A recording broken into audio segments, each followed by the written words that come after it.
दोस्तों, आप सभी लोगों का बहुत-बहुत स्वागत है हमारे इस यूट्यूब चैनल पे। तो जैसा कि आप सभी दोस्तों को पता है कि हम अपना बिहार का एस्टेट का पेपर सेकंड जो उच्च माध्यमिक स्तर का है पीजीटी का, उसका दोस्तों हमने कहा था कि हम संपूर्ण पाठ्यक्रम अपने इसी यूट्यूब चैनल पर आप सभी लोगों को उपलब्ध करवाएँगे।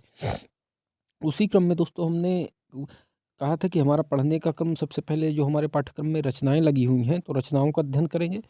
उसके बाद में दोस्तों हिंदी साहित्य का इतिहास पढ़ेंगे, उसके बाद हिंदी गद्य साहित्य का इतिहास, उसके बाद काव्य शास्त्र के जो टॉपिक लगे हैं रस, छंद, अलंकार, शब्द शक्ति, काव्य गुण, काव्य दोष, ये हम पढ़ेंगे। उसके बाद दोस्तों हम हिंदी व्याकरण सबसे अंत में पढ़ेंगे।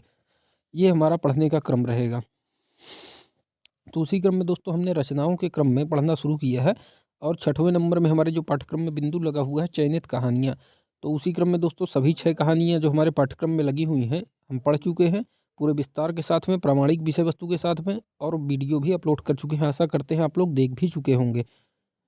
उसके बाद में दोस्तों 7वें नंबर के बिंदु में हमारे पाठ्यक्रम में लगा हुआ है चयनित उपन्यास। तो हमने उपन्यास का दोस्तों अध्ययन करना शुरू किया, पर उपन्यास में 3 उपन्यास हमारे पाठ्यक्रम में लगे हुए हैं। सबसे पहले गोदान उपन्यास प्रेमचंद जी का, उसके बाद त्यागपत्र लगा है जैनेन्द्र जी का, और मैला आंचल फणीश्वर नाथ रेणु जी का। तो हमने दोस्तों उसी क्रम में गोदान उपन्यास का अध्ययन करना शुरू किया था। आप लोगों को मैंने बताया था कि गोदान उपन्यास दोस्तों 36 भागों में बटा हुआ है। तो उसके दोस्तों 25 भागों का अध्ययन हम कर चुके हैं और आज हम दोस्तों उसके 26वें भाग का अध्ययन करेंगे। ये हमारा पढ़ने का वो है। तो आप सभी लोगों से यही कहेंगे दोस्तों कि अगर आप लोगों ने अभी तक प्लेलिस्ट में जाकर के गोदान उपन्यास के 25 भाग नहीं देखे हैं, तो जाकर के पहले 25 भागों का अध्ययन करिए दोस्तों, उसके बाद 26वें भाग में आइए। जिससे आप लोगों को पढ़ने में भी ज़्यादा मज़ा आएगा, और पढ़ने में भी मज़ा आएगा, उसके साथ-साथ में समझ में भी ज़्यादा आएगा। क्योंकि कोई भी चीज़ होती है, अगर पढ़ाई होती है तो उसको क्रम से पढ़ना चाहिए मेरे हिसाब से तो। बीच में आप कूद के कहूँ क किसी पार्ट में पहुँच जाएँगे, फिर उसके बाद कहीं तो मज़ा नहीं आएगा और समझ में भी कम आएगा। लेकिन अगर एक सीक्वेंस से, क्रम से आप शुरू से उसका अध्ययन शुरू करेंगे तो बहुत ही मज़ा आएगा और पढ़ने में भी मज़ा आएगा। ये दोस्तों रहेगा।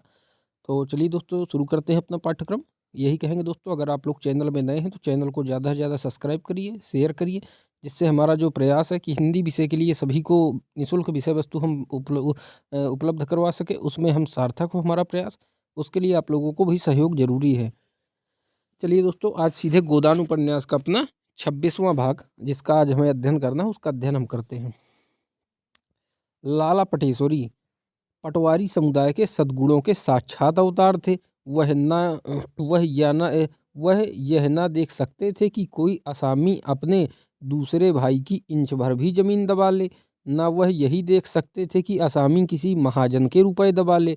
गांव के समस्त प्राणियों के हितों की रक्षा करना उनका परम धर्म था। समझौते या मेल-जोल में उनका विश्वास न था। यह तो निर्जीविता के लक्षण हैं। वह तो संघर्ष के उपासक थे, जो जीवन का लक्षण है। आए दिन इस जीवन को उत्तेजना देने का प्रयास करते रहते थे।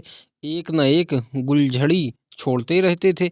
मंगरू साह पर इन दिनों उनकी विशेष कृपा दृष्टि थी। मंगरू साह गांव का सबसे धनी आदमी था।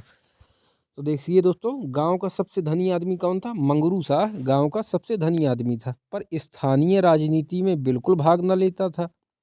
रोब या अधिकार की लालसा उसे न थी। मकान भी उसका गांव के बाहर था, जहां उसने एक बाग, एक कुआं और एक छोटा सा शिव मंदिर बनवा लिया था। बाल बच्चा कोई न था, इसलिए लेन देन भी कम कर दिया था और अधिकतर पूजा पाठ में ही लगा रहता था।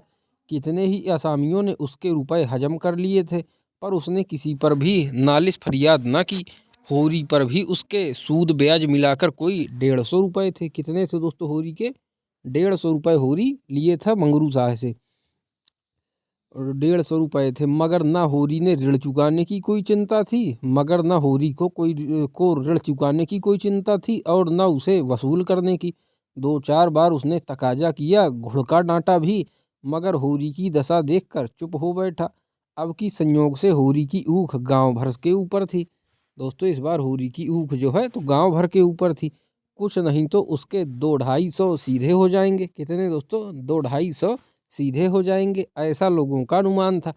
पटेश्वरी प्रसाद ने मंगरू को सुझाया कि अगर इस वक्त होरी पर दावा कर दिया जाए तो सब रुपए वसूल हो जाएंगे। मंगरू इतना दयालु नहीं जितना आलसी था। झंझट में पड़ना ना चाहता था, मगर जब पटेश्वरी ने जिम्मा लिया कि उसे एक दिन भी कचहरी न जाना पड़ेगा, न कोई दूसरा कष्ट होगा, बैठे बिठाए उसकी डिग्री हो जाएगी। तो उसने नालिश करने की अनुमति दे दी और अदालत खर्च के लिए रुपए भी दे दिए। होरी को खबर न थी कि क्या खिचड़ी पक रही है। कब दावा दायर हुआ, कब डिग्री हुई, उसे बिल्कुल पता न चला। कुर्क अमीन उसकी ऊख नीलाम करने आया, तब उसे मालूम हुआ सारा गांव खेत के किनारे जमा हो गया। होरी मंगरू साह के पास दौड़ा और धनिया पटेश्वरी को गालियां देने लगी। उसकी सहज बुद्धि ने बता दिया कि पटेश्वरी ही की कारस्तानी है, मगर मंगरू साह पूजा पर थे, मिल न सके और धनिया गालियों की वर्षा करके भी पटेश्वरी का कुछ बिगाड़ न सकी। उधर ऊख 150 रुपये में नीलाम हो गए और बोली भी हो गई मंगरू शाही के नाम। कोई दूसरा आदमी न बोल सका। दाता दीन ने भी धनिया की गालियां सुनने का दाता दीन में भी धनिया की गालियां सुनने का साहस न था। धनिया ने होरी को उत्तेजित करके कहा, बैठे क्यों हो, जाकर पटवारी से पूछते क्यों नहीं, यही धर्म है तुम्हारा गांव घर के आदमियों के साथ। होरी ने दीनता से कहा, पूछने के लिए तूने मुंह भी रखा है, तेरी गालियां क्या उन्होंने ना सुनी होगी। जो गाली खाने का काम करेगा उसे गालियां मिलेंगी ही। तू गालियां भी देगी और भाईचारा भी निभाएगी। देखूंगी मेरे खेत के नगीच कौन जाता है। मिल वाले आकर काट ले जाएंगे, तू क्या करेगी और मैं क्या करूंगा। गालियां देकर अपने जीभ की खुजली चाहे मिटा ले। मेरे जीते जी कोई मेरा खेत काट ले जाएगा। हाँ, तेरे और मेरे जीते जी सारा गांव मिलकर भी उसे नहीं रोक सकता। अब वह चीज मेरी नहीं मंगरू साह की है। मंगरू साह ने मर कर जेठ की दोपहरी में सिंचाई और गोड़ाई की थी, वह सब तूने किया। मगर अब वो मंगरू साह ने मर कर जेठ की दोपहरी में सिंचाई और गोड़ाई की थी, वह सब तूने किया, मगर अब वह चीज़ मंगरू साह की है। हम उनके कर्जदार नहीं हैं। ऊख तो गई, लेकिन उसके साथ ही एक नई समस्या आ पड़ी। दुलारी इसी ऊख पर रुपए देने को तैयार हुई थी। अब वह किस जमानत पर रुपए दे। अभी उसके पहले ही के 200 रुपये पड़े हुए थे। सोचा था ऊख से पुराने रुपए मिल जाएंगे तो नया हिसाब चलने लगेगा। उसकी नज़र में होरी की साख 200 तक थी, इससे ज़्यादा देना जोखिम था। सहालग सिर पर था, तिथि निश्चित हो चुकी थी। गौरी महतो ने सारी तैयारियां कर ली होंगी, अब विवाह का टलना संभव था। होरी को ऐसा क्रोध आता था कि जाकर दुलारी का गला दबा दे। जितनी चिरौरी बिनती हो सकती थी वह कर चुका, मगर वह पत्थर की देवी जरा भी न पसीजी। उसने चलते चलते हाथ बांध कर कहा, दुलारी, मैं तुम्हारे रुपए लेकर भाग न जाऊंगा, न इतनी जल्द मरा ही जाता हूँ। खेत हैं, पेड़ पालो हैं, घर हैं, जवान बेटा है, तुम्हारे रुपए मारे न जाएंगे। मेरी इज्जत जा रही है, इसे संभालो। मगर दुलारी ने दया को व्यापार में मिलाना स्वीकार न किया। अगर व्यापार को वह दया का रूप दे सकती तो उसे कोई आपत्ति न होती, पर दया को व्यापार का रूप देना उसने न सीखा था। होरी ने घर आकर धनिया से कहा। अब धनिया ने उसी पर दिल का गुबार निकाला, यही तो तुम चाहते थे। होरी ने जख्मी आंखों से देखा, मेरा ही दोष है, किसी का दोष हुई तुम्हारे मन की। तेरी इच्छा है कि जमीन रेहन रख दूं। जमीन रेहन रख दोगे तो करोगे क्या, मजूरी। मगर जमीन दोनों को एक सी प्यारी थी, उसी पर तो उनकी इज्जत और आबरू अवलंबित थी। जिसके पास जमीन नहीं वह गृहस्थ नहीं, मजूर है। होरी ने कुछ जवाब ना पाकर पूछा, तो क्या कहती है। धनिया ने आहत कंठ से कहा, कहना क्या है। गौरी बारात लेकर आएंगे, 1 जून खिला देना, सवेरे बेटी विदा कर देना, दुनिया हंसेगी, हंस ले। भगवान की यही इच्छा है कि हमारी नाक कटे, मुंह में कालिख लगे, तो हम क्या करेंगे। सहसा नोहरी चुंदरी सहसा देखिए दोस्तों, ये भोला की पत्नी नोहरी की बात है। सहसा नोहरी चुंदरी पहने सामने से जाती हुई दिखाई दी। होरी को देखते ही उसने जरा सा घूंघट सा निकाल लिया। उससे समधी का नाता मानती थी। होरी से दोस्तों समधी का नाता मानती थी। धनिया से उसका परिचय हो चुका था। उसने पुकारा, आज किधर चली समधिन, आओ बैठे। होरी ने कहा, आज किधर चली समधिन, आओ बैठे। नोहरी ने दिग्विजय कर लिया था और अब जनमत को अपने पक्ष में बटोर लेने का प्रयास कर रही थी। आकर खड़ी हो गई। धनिया ने उसे सिर से पांव तक आलोचना की आंखों से देखकर कहा, आज इधर कैसे भूल पड़ी। नोहरी ने कातर स्वर में कहा, ऐसे ही तुम लोगों से मिलने चली आई। बिटिया का ब्याह कब तक है? धनिया संदिग्ध भाव से बोली, भगवान के अधीन है, जब हो जाए। मैंने तो सुना इसी सालग में होगा। तिथि ठीक हो गई? हाँ, तिथि तो ठीक हो गई है, मुझे भी न्योता देना। तुम्हारी तो लड़की है, न्योता कैसा? दहेज का सामान तो मंगवा लिया होगा, जरा मैं भी देखूं। धनिया असमंजस में पड़ी, क्या कहे। होरी ने उसे संभाला, अभी तो कोई सामान नहीं मंगवाया है, और सामान क्या करना है, कुछ कन्या तो देना है। नोहरी ने अविश्वास भरी आंखों से देखा, कुछ कन्या क्यों दोगे महतो, पहली बेटी है, दिल खोल कर करो। होरी हंसा, मानो कह रहा हो, तुम्हें चारों ओर हरा दिखाई देता होगा, यहाँ तो सूखा ही पड़ा हुआ है। रुपए पैसे की तंगी है, क्या दिल खोल कर करूं, तुमसे कौन पर्दा है। बेटा कमाता है, तुम कमाते हो, फिर भी रुपए पैसे की तंगी, किसे विश्वास आएगा। बेटा ही लायक होता तो फिर काहे का रोना था। चिट्ठी पत्तर तक भेजता नहीं, रुपए क्या भेजेगा। यह दूसरा साल है, एक चिट्ठी नहीं। इतने में सोना बैलों के चारे के लिए हरियाली का एक गट्ठर सिर पर लिए यौवन को अपने अंचल से चुराती, यौवन को दोस्तों अपने अंचल से चुराती बालिका सी सरल आई और गट्ठा वहीं पटक कर अंदर चली गई। नौहरी ने कहा, लड़की तो खूब सयानी हो गई। 17 साल की थी दोस्तों। नौहरी ने कहा, लड़की तो खूब सयानी हो गई है। धनिया बोली, लड़की की बाढ़ रेंड की बाढ़ है अभी के दिन की। बर तो ठीक हो गया है ना? हाँ, बर तो ठीक है, रुपए का बंदोबस्त हो गया तो इसी महीने में ब्याह कर देंगे। नोहरी दिल की ओछी थी, इधर उसने जो थोड़े से रुपए जोड़े थे वो उसके पेट में उछल रहे थे। अगर वह सोना के ब्याह के लिए कुछ रुपए दे दे तो कितना यश मिलेगा। सारे गांव में उसकी चर्चा हो जाएगी, लोग चकित होकर कहेंगे, नोहरी ने इतने रुपए दिए, बड़ी देवी है। होरी और धनिया दोनों घर घर उसका बखान करते फिरेंगे, गांव में उसका मान सम्मान कितना बढ़ जाएगा। वह उंगली दिखाने वालों का मुंह सी देगी। फिर किसकी हिम्मत है जो उस पर हंसे या उस पर आवाजें कसे। अभी सारा गांव उसका दुश्मन है, तब सारा गांव उसका हितैषी हो जाएगा। इस कल्पना से उसकी मुद्रा खिल गई। थोड़े बहुत से काम चलता हो तो मुझसे ले लो, जब हाथ में रुपए आ जाएं तो दे देना। होरी और धनिया दोनों ही ने उसकी ओर देखा। नहीं, नोहरी दिल लगी नहीं कर रही है। दोनों की आंखों में विस्मय था, कृतज्ञता थी, संदेह था और लज्जा थी। नोहरी उतनी बुरी नहीं है जितना लोग समझते हैं। नोहरी ने फिर कहा, तुम्हारी और हमारी इज्जत एक है, तुम्हारी हंसी हो तो क्या मेरी हंसी न होगी।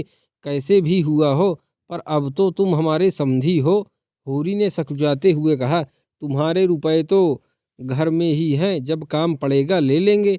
आदमी अपनों ही का तो भरोसा अपनों का भरोसा तो आदमी अपनों ही का भरोसा तो करता है, मगर ऊपर से इंतजाम हो जाए तो घर के रुपए क्यों छुएं। धनिया ने अनुमोदन किया, हाँ और क्या। नोहरी ने अपनापन जताया, जब घर में रुपए हैं तो बाहर वालों के सामने हाथ क्यों फैलाओ। सूद भी देना पड़ेगा, उस पर स्टाम्प लिखो, गवाही कराओ, दस्तूरी दो, खुशामद करो। हाँ, मेरे रुपए में छूत लगी हो तो दूसरी बात है।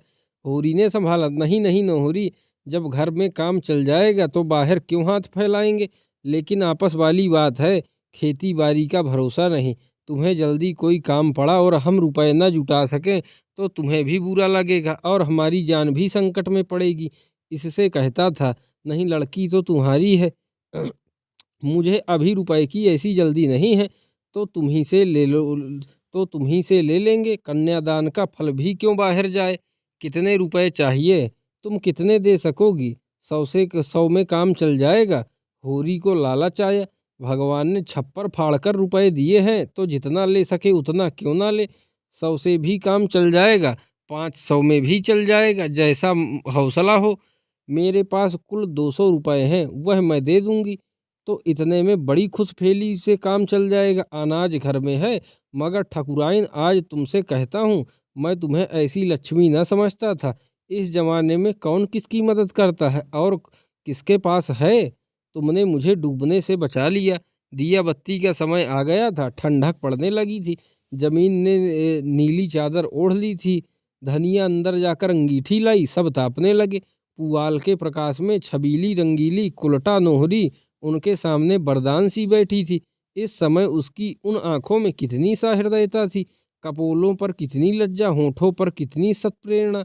कुछ देर तक इधर उधर की बातें करके नोहरी उठ खड़ी हुई और यह कहती हुई घर चली, अब देर हो रही है, कल तुम आकर रुपए ले लेना महतो। चलो मैं तुम्हें पहुंचा दूं। नहीं नहीं तुम बैठो, मैं चली जाऊंगी। जी तो चाहता है तुम्हें कंधे पर बैठाकर पहुंचाऊं। नोखे राम की चौपाल गांव के दूसरे सिर पर थी और बाहर बाहर जाने का रास्ता साफ था। दोनों उसी रास्ते से चले। अब चारों ओर सन्नाटा था। नोहरी ने कहा, तनिक समझा देते रावत को, क्यों सबसे लड़ाई किया करते हैं।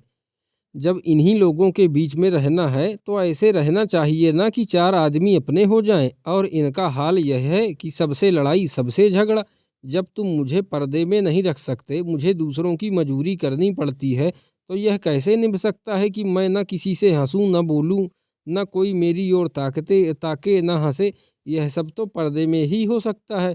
पूछो कोई मेरी ओर ताकता या घूरता है तो मैं क्या करूं? उसकी आंखें तो नहीं फोड़ सकती। फिर मेल मोहब्बत से आदमी के 100 काम निकलते हैं। जैसा समय देखो वैसा व्यवहार करो। तुम्हारे घर हाथी झूमता था तो अब वह तुम्हारे किस काम का? अब तो तुम 3 रुपए के मजूर हो। मेरे घर 100 भैंसें लगती थी, लेकिन अब तो मजूरिन हूँ। मगर उनकी समझ में कोई बात आती ही नहीं।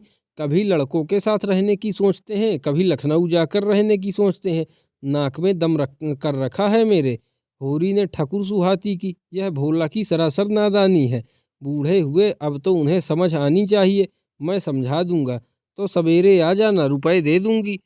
कुछ लिखा पढ़ी तुम मेरे रुपए हजम ना करोगे, मैं जानती हूँ। उसका घर आ गया था, वह अंदर चली गई, होरी घर लौटा। तो ये दोस्तों था गोदान उपन्यास का 26वां भाग। फिर अगले वीडियो मिलते हैं इसके आगे दोस्तों। तब तक आप लोग बने रहिए। प्लेलिस्ट में जाकर सभी कहानियों के वीडियो हैं, गोदान उपन्यास के 26 भागों के वीडियो हैं, उनको देखिए पूरे विस्तार के साथ में और अध्ययन करिए दोस्तों। फिर मिलते हैं किसी अगले वीडियो में, तब तक के लिए धन्यवाद दोस्तों।